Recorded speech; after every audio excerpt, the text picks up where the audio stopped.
El siglo vacío es un periodo de tiempo en la cronología de One Piece extremadamente misterioso. Esto porque la mayoría de la información del mismo está plasmada en los Poneglyph o directamente es desconocida. No obstante, entre las pocas cosas que sabemos del mismo existe una sumamente interesante, y esa es la de la existencia del Joy Boy, personaje que fue el equivalente de Luffy en ese momento de la historia. Si bien es cierto que existe un montón de misterios alrededor suyo, también hay alguna que otra información desperdigada entre tantos capítulos que nos indica quiénes fueron sus Nakama, así como también otra que da pie a que teoricemos respecto a otros personajes que también pudieron haber sido sus compañeros, y en este video hablaremos de todo ello, así que no le demos más vueltas a esta intro y empecemos. Iniciemos con el que cronológicamente hablando fue el primer personaje que supimos que tenía algo relacionado con el Joy Boy. De hecho, a través de la revelación de la existencia de dicho personaje fue que se generó la situación que dio pie a que se revelara también la del Joy Boy, y esa no es otra que la reina de la isla Gyojin del siglo vacío, la cual fue de hecho también la portadora del arma ancestral de Poseidón de aquel entonces. Todo esto se nos fue explicado en el arco de la isla Gyojin, para que después anden diciendo que fue un arco intrascendental. Pero bueno, resulta que en un momento puntual del mismo se nos explicó cómo funcionaba esta cuestión de Poseidón, y es que resulta que más que un arma literalmente es un personaje, el cual nace cada cierto número de generaciones con la capacidad de comunicarse y ordenarle a los reyes marinos que hagan cosas, ya saben, las criaturas esas gigantes del mar. En teoría se supone que esto es un poder extremadamente peligroso, razón por la cual a quien nace con ello se le es considerado como un arma ancestral. Así lo es Shirahoshi en estos momentos, y así lo fue la reina de ese lugar, a la cual la llamaremos, no sé, Ana para simplificar. Pero ¿qué tiene que ver esto con el Joy Boy? Pues resulta que nos echaron el cuento de que Ana, un día, tras acabar la guerra del siglo vacío, recibió una carta en forma de Poneglyph, pobrecito el cartero que se la tuvo que enviar, por cierto, en donde el Joy Boy se disculpó con ella por no cumplir con lo que les prometió. Tal parece que el portador del sombrero de paja le había dicho que en algún momento usarían el arca gigante de Noah, la cual, como su nombre indica, es un arca bastante grande que se encuentra sumergida en la isla Gyojin, para llevar a los habitantes del lugar hasta la superficie, cosa que no ocurrió porque Joy Boy y el Gran Reino, lugar al que pertenecía, fueron derrotados en ese conflicto por la alianza que actualmente conforma el gobierno mundial. A través de esto podemos asumir que ambos personajes tuvieron una buena relación, vamos, que eran panas. Sin embargo, por el contexto de la situación, el cual era el de una gran guerra, podemos asumir también que llegaron a ser nakamas, quizás no del mismo barco, pero sí compañeros que buscaban un objetivo en común. Esto porque si Ana tenía buena relación con el Joy Boy, en teoría tendría que haber luchado a su favor en esa guerra, conflicto en el que sí o sí debió haber participado, puesto que recordemos que el hecho de que haya tanta agua en el mundo de One Piece se debe a que se generó una inundación producto al uso desmedido de las armas ancestrales durante dicha guerra. Vamos, que Ana seguramente ayudó a Joy Boy durante la gran guerra, y esto da pie a que pensemos que sería su Nakama, así como por ejemplo podríamos decir que de cierta manera Shirahoshi lo es de Luffy en la actualidad.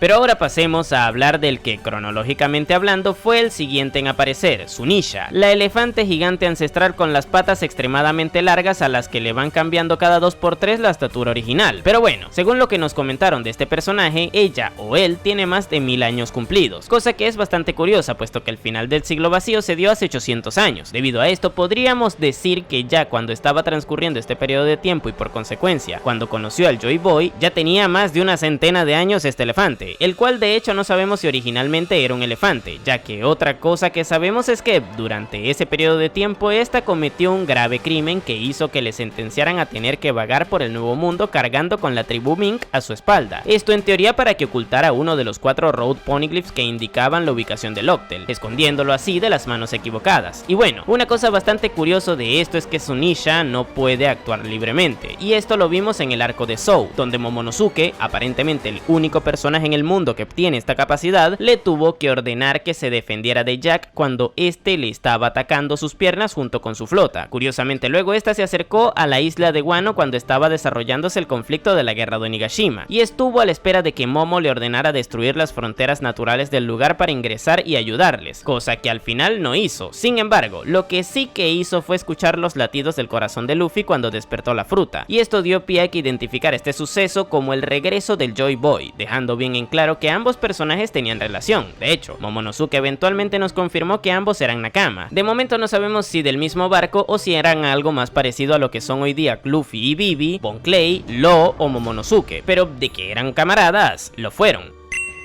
Y ahora vamos con el caso más reciente, el cual vimos en el arco de Egghead. Este es el de Emmet, el robot ancestral que tenía Vegapunk guardado en la Isla del Futuro, el cual investigó durante un montón de tiempo y le sirvió como inspiración para algunas de sus creaciones. Este personaje estaba sumido en un letargo que se extendió durante 2 centenares de años luego de que intentara invadir Marillois por alguna razón. Como dato curioso, fue en esa misma época cuando entre Gyojins y el gobierno mundial intentaron limar asperezas. Pero bueno, este robot intentó atacar la Tierra Santa, pero de alguna u otra manera lo lograron desactivar. No obstante, contrario a las exigencias que tuvo el gobierno mundial de aquel entonces de destruirlo, Saturn, el antiguo miembro del Gorosei, decidió almacenarlo para que le investigaran, y de alguna u otra manera acabó en la isla de Vegapunk, sitio en el que se mantenía dormido hasta que escuchó los sonidos de los tambores de la liberación provenientes del latir del corazón de Luffy en su estado de la quinta marcha. Esto despertó al Nakama del Joy Boy, quien posteriormente se levantó y ayudó a Luffy a enfrentar a los miembros del Gorosei cuando estos invadieron la Isla del Futuro. En un principio, Emmet confundió a Luffy con el Joy Boy. Sin embargo, tras identificarlo como alguien distinto, este estuvo dispuesto a seguirle ayudando usando la cuerda imbuida en Haki que el Joy Boy le dejó para que le empleara cuando él o algún ser querido suyo estuviera en peligro. Gracias a esta situación pudimos ver un flashback en donde se nos mostró la silueta del Joy Boy conversando con Emmet. Ahí vimos que ese tipo usaba un sombrero de paja al igual que Luffy, y por otro lado que Emmet desde aquel entonces ya era un robot. Algo que me pareció curioso es que solamente Luffy pudo escuchar su voz en el presente, cosa que no sé si se daría solamente por tener los mismos poderes que el Joy Boy. Esto me lleva a pensar que Emmet probablemente no sea un ser común como otros personajes, puede que sea una conciencia generada de forma espontánea, tal cual como ocurrió con el Klabauterman del Going Merry, por ejemplo. Como dato curioso, este robot tiene una personalidad bastante parecida a la de Chopper, y además también tiene pequeñas cruces que podrían hacer referencia a las que tiene el Reno en su gorro. Por otro lado, este posee una forma de pelear bastante parecida a la de Franky. Puede que a través de todo esto Oda nos esté resaltando ciertos paralelismos entre los Nakamas del Joy Boy y los de Luffy.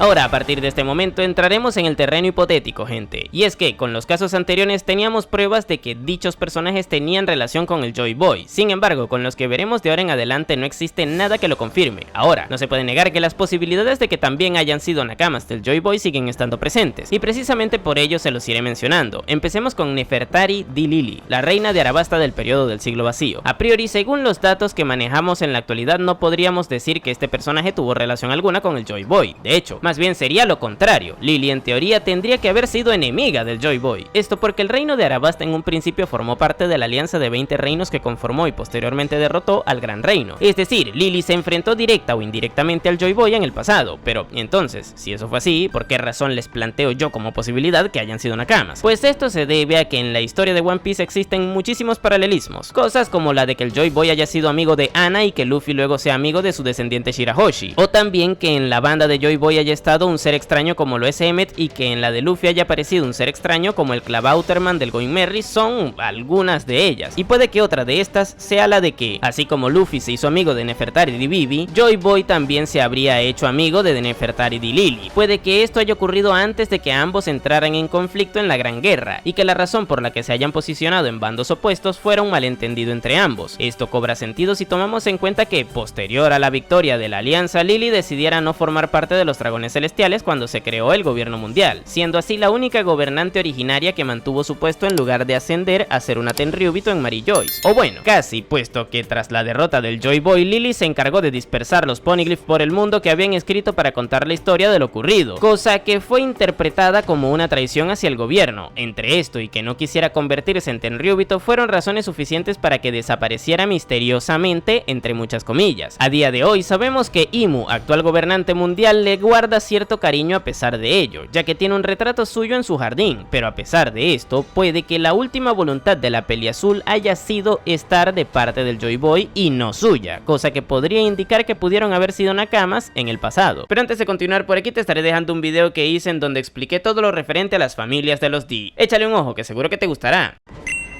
Este sin duda alguno es uno de los personajes que más me gustan entre los que menos han aparecido en la historia, Kozuki Toki, pero para fines prácticos del video le reconoceremos por su apellido original, Amatsuki. Verán, según se conoce, este personaje nació hace específicamente 830 años, prácticamente en el último tercio del siglo vacío, y en su primera aparición en la historia, que fue cuando se encontró con Oden justo después de que este saliera de Wano, tenía 26 años. En ese momento puntual, Toki dio a entender que había estado saltando hacia adelante en el tiempo gracias a los poderes poderes de la fruta del diablo, cosa que nos deja en evidencia que vivió el ocaso del siglo vacío antes de empezar su viaje temporal en búsqueda de esa revolución que se generaría en el mundo centenares de años en el futuro, es decir, en el presente. Pero bueno, otra cosa curiosa es que, como bien dije al principio, el apellido original de Toki era el de Amatsuki, mismos que usaban los miembros de un clan de Wano que era conocido por gobernar una de sus regiones. Sin embargo, según los diálogos de Toki, esta parece que llevaba desde pequeña teniendo ganas de ir a dicho país, cosa que nos indica que no vivía en ese lugar. Pero ¿qué tiene que ver esto con el Joy Boy? Pues resulta que aparentemente este personaje dejó una serie de recados previo o posterior a la derrota para asegurarse de que su voluntad eventualmente fuera heredada y que la revolución mundial se diera a pesar de su fracaso, la cual también puede llegar a ser conocida como el amanecer del mundo. Es por eso que, por ejemplo, le dejó la cuerdita imbuida en Haki a Emmet, o que también posiblemente le haya ordenado a Zunisha que cargara con el Road Poneglyph y a la tribu Mink, o directamente que creara los Poneglyph para contar su historia, cosa con la que sabemos que Joy Boy estuvo vinculado puesto que él mismo le dejó uno escrito a Ana. Ahora, sabiendo esto, no me parece descabellado pensar que Joy Boy le haya encomendado a Toki la misión de asegurarse de que esa profecía que esperaba desde aquel entonces se diera, razón por la cual ella viajó en el tiempo hasta la época de Roger y posteriormente dio a luz a Momonosuke, el único personaje que aparentemente es capaz de darle órdenes a Zunisha, otro personaje proveniente del siglo vacío. ¿Vieron que todo se conecta? Ojo, esto no tiene por qué indicar que Joy Boy y Toki hayan sido nakamas, pero lo que sí que puede indicar es que haya sido nakama de algún familiar suyo, aunque también de ella, ¿por qué no? Y que de esa manera existe una relación cordial entre la familia Matsuki y el Joy Boy. Hace rato hablamos de paralelismos entre la tripulación de Joy Boy y la de Luffy, y hablando de esta última, nadie puede negar que uno de los pilares fundamentales de la misma es Zoro, un tipo que aspira a ser el mejor espadachín del mundo. Pero, ¿y si les dijera que existe la posibilidad de que, así como Luffy tenga al futuro mejor espadachín del mundo entre sus filas, Joy Boy haya tenido al mejor espadachín de la historia entre las suyas? Les hablo de Shimotsuki Ryuma, personaje que actualmente es conocido como el dios de la espada, uno de los pocos que pudo transformar su Meito en una Kokuto, y que encima es ancestro del propio Zoro. Pero claro, aquí existe un problema, y ese es el de que aparentemente Ryuma no vivió en la misma época del Joy Boy. O bueno, realmente esto no es así. Sí, sé que muchos asumieron que esto era de esta manera, y entre ellos me incluyo, pero para hacer este video me estuve informando más a profundidad, y me di cuenta de que realmente no existe ningún diálogo que indique que Ryuma viviera en un periodo de tiempo distinto al de Joy Boy. De hecho, lo que sí que comenta es que vivió cuando Wano era conocido como el País Dorado, cosa que ahora no ocurre, pero ¿por qué ahora no? De momento no se sabe. Ahora, lo que sí que se conoce es que el Wano que conocemos no es el Wano original, ya que este está construido en una montaña que se erguía sobre el que en su momento fue el país original, el cual quedó sumergido en agua debido a que se construyeron unas murallas alrededor que hicieron que se inundara con la lluvia, cosa que dio pie a que se construyera el país encima de todo esto. Estas murallas fueron levantadas tras la creación del gobierno mundial, y ahora les pregunto, ¿y si este país dorado no era otro que el Wano que actualmente está sumergido? Si esto fuera así, Ryuma habría vivido en él, cosa que haría que coincidiera la época en la que él y Joy Boy vivieron. Ahora, ¿no les parece bastante probable que el que podría haber sido el mejor espadachín de esa época fuera Nakama del antiguo usuario de la fruta de Nika? El único posible problema con esto es que se comenta también que Ryuma defendió su país de los invasores y del gobierno mundial, y que incluso protegió la capital de las flores de un dragón que intentó atacarla. Esto es raro porque si luchó con Joy Boy contra el gobierno y perdió, sería extraño que haya podido escapar tras su derrota. Sin embargo, podría haberse dado el caso de que Ryuma, por lo que sea, haya sobrevivido a la Gran Guerra y que se le fuera encomendada la tarea de proteger Wano, ya que ahí se resguardaría tanto uno de los Road Poneglyph como el arma ancestral de Plutón, cosa que conecta bastante bien con el reconocimiento que se le da en dicho país, aunque también podría darse el caso de que Joy Boy haya sido nakama de algún familiar suyo y que se le haya dejado encomendada esta tarea de defender el lugar tanto a la familia Shimotsuki como a otra de la que hablaremos más adelante, y que por consecuencia Ryuma, al formar parte de una de ellas, cumpliera dicha tarea. Esto en caso de que al final no coincidan las épocas en las que ambos personajes hayan vivido, pero no sé, viendo los posibles paralelismos veo bastante probable que Ryuma haya sido su nakama. Y antes de seguir te dejaré por aquí un top 10 de los mejores espadachines de la actualidad de One Piece. Viéndolo me apoyas un montón.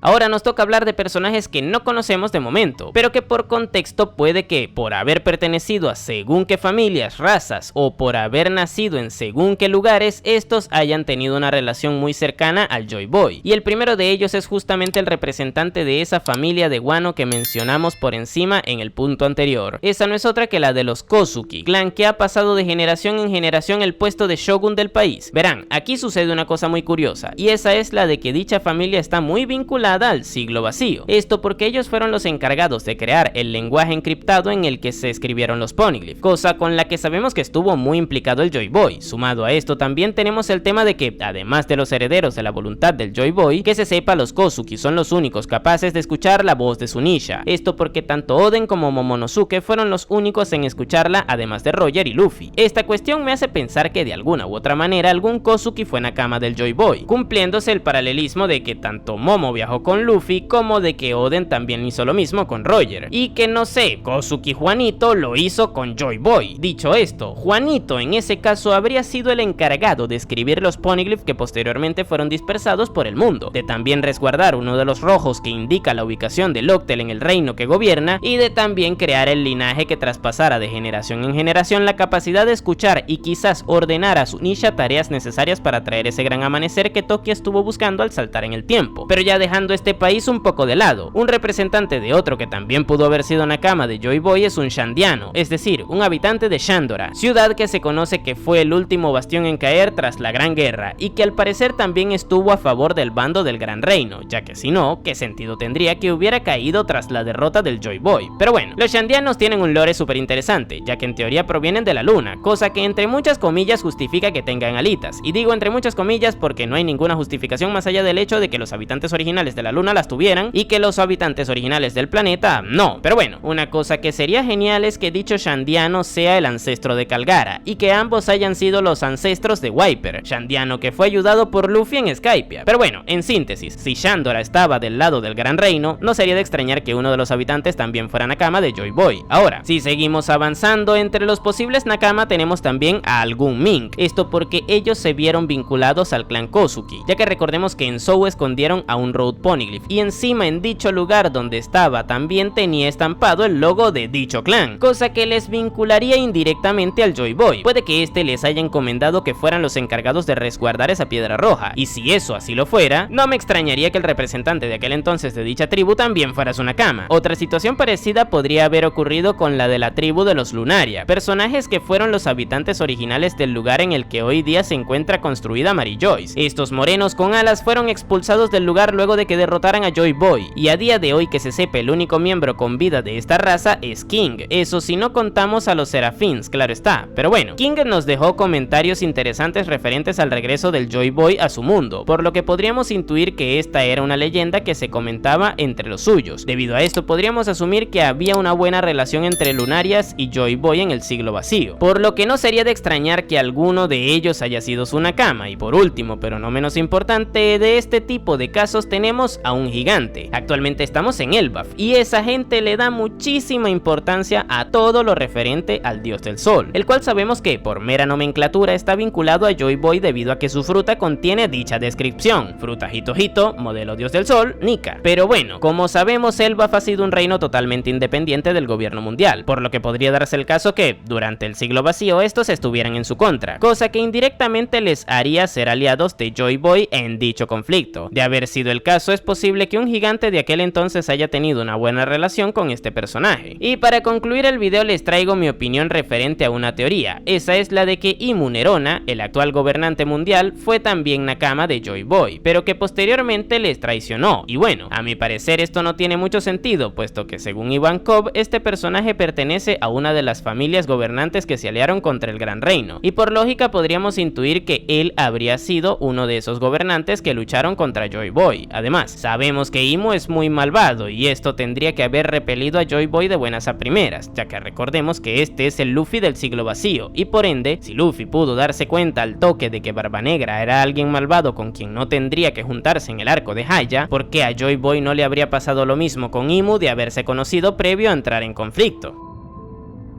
Y bueno gente, estos fueron todos los nakamas confirmados y posibles nakamas que haya podido tener Joy Boy en el siglo vacío. Tengan presente que el término nakama involucra también a casos como los de Trafalgar Law o Yamato, quienes, a pesar de no haber formado parte oficialmente nunca de la banda de los sombreros de paja, son considerados nakama por sus integrantes, por lo que no necesariamente los personajes mencionados en el video hayan tenido que sí o sí haber navegado junto al Joy Boy. Déjenme en los comentarios qué opinan al respecto. Yo por mi parte les dejaré por aquí un video que hice de las peleas que tendrán los Mugiwara en la guerra final de One Piece. Y ahora sí, sin nada más que decir, tú puedes llamarme Napo y nos vemos